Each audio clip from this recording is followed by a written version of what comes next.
Humanity has long had the feeling that it represents something special and unique in the universal creation. Major religions have creation stories that emphasize this uniqueness, with God creating man in his own image and finding that it was good.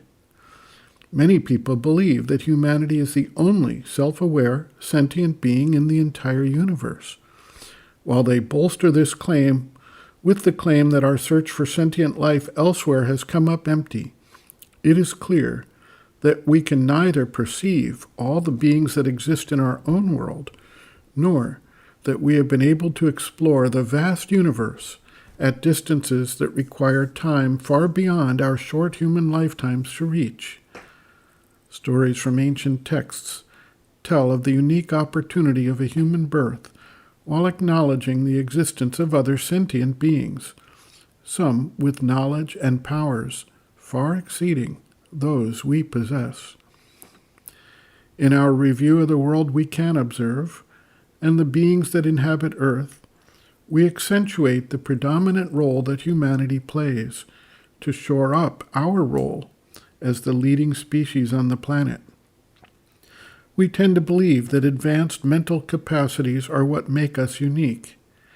Yet these same mental capacities have serious limitations and lead to unintended consequences that threaten the destruction of not only all of humanity, but possibly of the entire world. In the Kena Upanishad, the powers of matter, life, and mind, embodied in the beings known as Agni, Vayu, and Indra, are shown their limitations by a power that far exceeds them. Eventually, the mental power concludes there is a further consciousness that transcends them all. It is the direct link to this higher consciousness that actually represents the true uniqueness of the human being. In the Christian religion, Jesus was born into the human world as the Son of God. He carries the divinity into human life. Looked at in more general terms, the psychic being represents the element in each human being that brings into the human being the spark, the direct connection to the divine. The ancient texts make it clear that other beings, including highly conscious and powerful beings, do not carry this specific divine connection. They are static beings that do not evolve or develop beyond the limits of their own role and capacities. The psychic being in man provides the mechanism for development, growth, and evolution. Beings that desire to participate in this process are compelled, therefore, to take a human birth. A disciple asks, "What is the work of the psychic being?" The mother answers, quote, "What is the work of the psychic being? You want it to have some work? What do you want to say exactly? What is its function? Ah, very well. One could put it this way, that it is like an electric wire that connects the generator with the lamp. Now, if someone has understood, let him explain what I said." Disciple, "What is the generator and what the lamp?"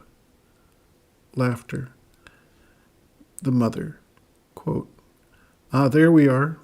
So what is the generator and what the lamp? That is exactly it. What is the generator and what the lamp? Or rather, who is the generator and who is the lamp?" Disciple, "The generator is the divine, and the lamp is the body." The mother, "It is the body. It is the visible being. So that is its function. This means that if there were no psychic in matter, it would not be able to have any direct contact with the divine, and it is happily due to this psychic presence in matter that the contact between matter and the divine can be direct, and all human beings can be told, 'You carry the divine within you, and you have only to enter within yourself, and you will find him.' It is something very particular to the human being, or rather to the inhabitants of the earth. In the human being, the psychic becomes more conscious, more formed, more conscious and more dependent also. It is individualized in human beings, but it is a specialty of the earth. It is a direct infusion, special and redeeming, in the most inconscient and obscure matter, so that it might once again awake through stages to the divine consciousness, the divine presence, and finally to the divine himself. It is the presence of the psychic which makes man an exceptional being. I don't like to tell him this very much because already he thinks too much of himself. He has such a high opinion of himself that it is not necessary to encourage him. But still, this is a fact. So much so that there are beings of other domains of the universe, those called by some people demigods and even gods, beings, for instance, of what Sri Aurobindo calls the overmind, who are very eager to take a physical body on earth to have the experience of the psychic, for they don't have it. These beings certainly have many qualities that men don't, but they lack this divine presence, which is altogether exceptional and exists only on the earth and nowhere else. All these inhabitants of the higher worlds, the higher mind, overmind, and other regions have no psychic being. Of course, the beings of the vital worlds don't have it either, but these latter don't regret it. They don't want it. There are only those very rare ones, quite exceptional, who want to be converted, and for this they act without delay. They immediately take a physical body. The others don't want it. It is something which binds them and constrains them to a rule they do not want. But it is a fact, so I am obliged to state that this is how it is.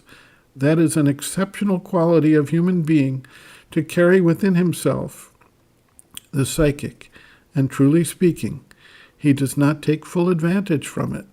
He does not seem to consider this quality as something very, very desirable from the way he treats this presence. Exactly that.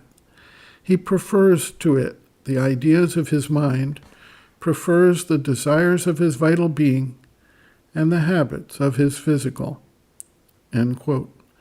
Reference: Sri Aurobindo and the Mother, The Psychic Being, Soul, Its Nature, Mission and Evolution, Section 2, Role, Function, and Action of the Psychic, pages 47 to 49.